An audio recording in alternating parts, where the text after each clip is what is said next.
This is Fantasy Football Today from CBSSports.com. Hey, what's going on, everybody? Welcome to Fantasy Football Today here on Thursday. I'm Adam Azer with Dave Richard, Jamie Eisenberg, and Nathan Zagura. We're going to break down that hopefully awesome Cleveland-Baltimore game tonight, tell you who to start and sit, help you set your lineup. Nathan's a Cleveland guy. Nathan, what do you think about tonight's game?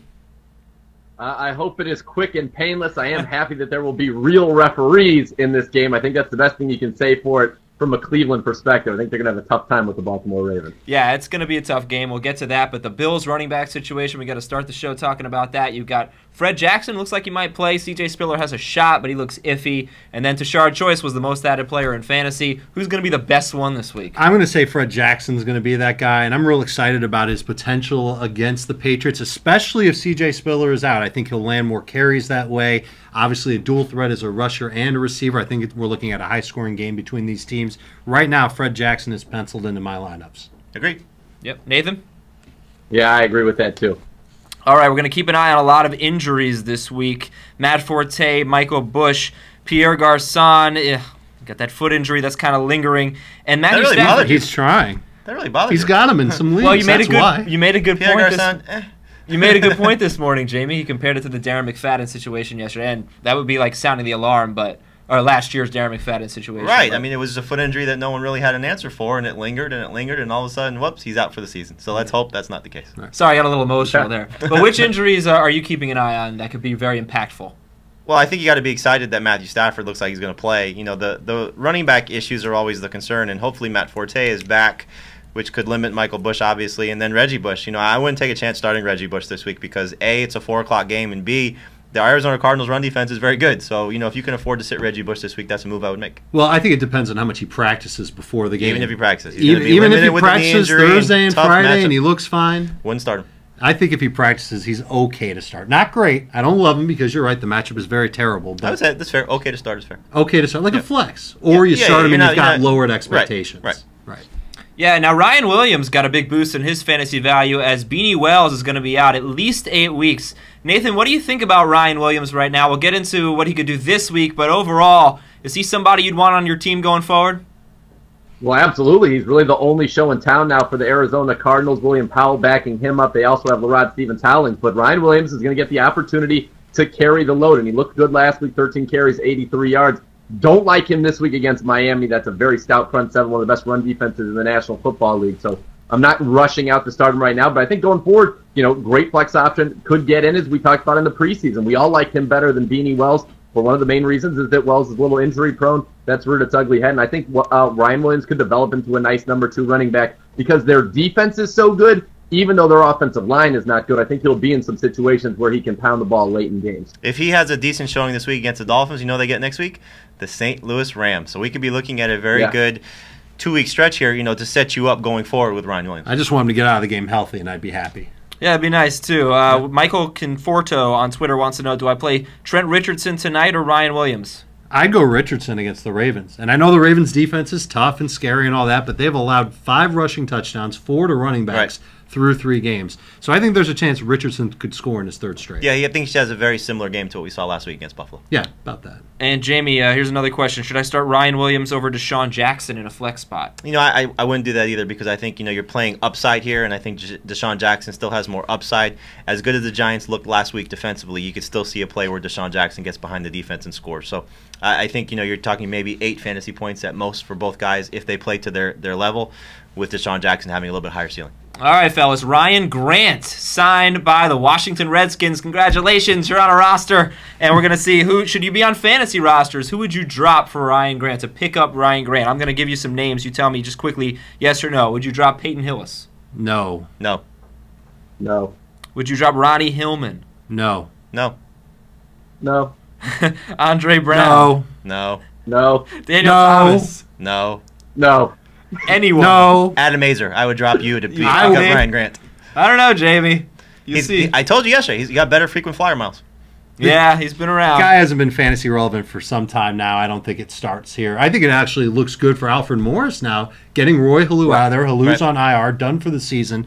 I don't know if Morris is going to become an every down back. Grant's there to pass protect. Here's what's going to happen. I don't think he's there to be dominant. Morris will suffer an injury. Royster will not be back from this knee problem, and Ryan Grant will be the starter for the Redskins for 1 week. Everyone will run to pick him up, and he will do nothing. I hope that doesn't happen because I've got Alf in a bunch of leagues. Yep. Well, let's talk about tonight's game, Cleveland and Baltimore, Thursday night football. Who can you start? Who can you sit? And we'll talk first about Trent Richardson, and we'll do this playing over-under here. Over-under on Trent Richardson, 23.5 carries. I think this might be an easy one, but over-under. Yeah, let's go under. Under, unless we're factoring Ryan Grant's workload as well with the Redskins. Nathan? Over the course of the season. Yeah, I'm going to go under as well. He could get to 23 touches, but I'm going to go under on rushing carries because they are not going to be in the lead in this game. Yeah, he's carried 19, 19, and 12 times in his 3 games. So Trent Richardson or Fred Jackson? I would go Richardson as it stands right now. And the problem is that we just don't know whether or not Spiller practices on Thursday or not. Once we know that information, if it looks more and more like Spiller's out, then I might make the move to go with Jackson. But otherwise, I'll take my shot with Richardson. Yeah, I'm going Jackson all the way there. I think the matchup's certainly in his favor, and I think he is going to get the most carries. I don't think C.J. Spiller plays, so I'm going to go Fred Jackson for sure. Nathan, Trent Richardson to or... me, it depends on if you have another option on the weekend. If you have another option on the weekend that you could wait for Fred Jackson, I'd prefer to wait for Fred Jackson. But if it's really just between Jackson or Richardson, I think you just have to play Richardson because you know that he is playing. All right, he is a top 24 guy for both Jamie and Dave. Right now he's 26th for Nathan, behind Fred Jackson, Ben Tate, Michael Bush, Ahmad Bradshaw. Let's go on to Brandon Weeden. Over-under Brandon Weeden's passing yards, 215. You know, I almost want to say under on anything Brandon Weeden, but 215 is a number I think he can get to. I'll go under. I just don't trust this Browns offense outside of Richardson to do anything, so I just have no faith in Brandon Weeden whatsoever. Okay. Yeah. Yeah, I don't even think it really matters. We're not starting for fantasy, but I'll say under as well. Well, the Ravens are allowing 290 passing yards per game, actually, so still, it's Brandon Weeden. Over-under for Joe Flacco. I mean, you got to figure who they face, though. Yes. Michael Vick and Tom Brady the last 2 weeks. Yeah. Absolutely. Over-under on Joe Flacco's touchdowns, 2.5, and Cleveland has allowed 8 passing touchdowns this year, 2.5. I'll take the under, but I'll say it's 2 touchdowns with a pretty good yardage on top of it. I'll say over just for the fun of it. I'd like to see him throw 3. You know, he's got, I believe, 4 of his last 5, at least 2 touchdowns in every game against the Browns. And I think it's 3 of his last 5 games at home. He's got at least 2 touchdowns. So the numbers could suggest that he's going to throw 3. Okay. Yeah, I'll take the over there. Why not? All right, where do you guys have Flacco this week? He's in my top 10. Yep. Would you start him over Matthew Stafford, assuming he plays? Yep. Yeah, and that's a question that a lot of people have. Stafford is back at practice. It looks like he's going to play, but I would still go with Flacco. I think you got to look at Flacco this week over Vic, over Romo, over Rivers, over Cam Newton. I think the opportunity for Flacco, the way he's playing right now compared to those other guys, when you factor in matchups as well, the chance for Joe Flacco to have another good game is right there. Yep. All right, the over-under for Torrey Smith receiving yards is 80.5. Torrey Smith. I'll take the under on that. I'll go, just fun of it, I'll go over. I think he could get 90 yards. Fun. Sure. Whatever. Nathan.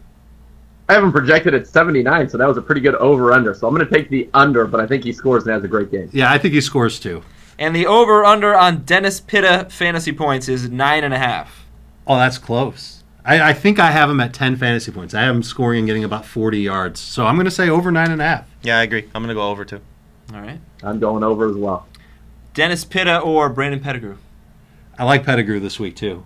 He's led the Lions in catches the last 2 games against the Vikings, and Minnesota hasn't been great against tight ends. I think Pettigrew could actually have the better game. And he's at home where he tends to score more of his touchdowns at home. Yep. So, yeah, I think they're very close. It depends on Yep. you know, what you like and who you have on your roster. So, you know, I don't think a lot of people have to make this decision. If you do, you know, Pettigrew might be a little bit safer, but Pitt is very solid as well.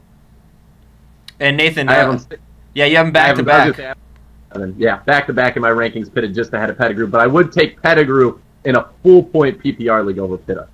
And you guys like Pitta a lot. 6th for Nathan and 6th for Jamie and 8th for Dave, ahead of Antonio Gates. So Yep. that's, you know, so it could be somebody you could look at tonight if He's you been on Dennis fire. Pitta. Why would you sit him now, Right. especially against Cleveland? Absolutely. All right, we'll come back. We have more to tell you here on Fantasy Football Today. But first, we'll tell you about social media, how to follow us on Facebook at facebook.com/CBS Sports Fantasy Football, at CBS Fantasy FB on Twitter, and all the latest news all the time, fantasynews.cbssports.com.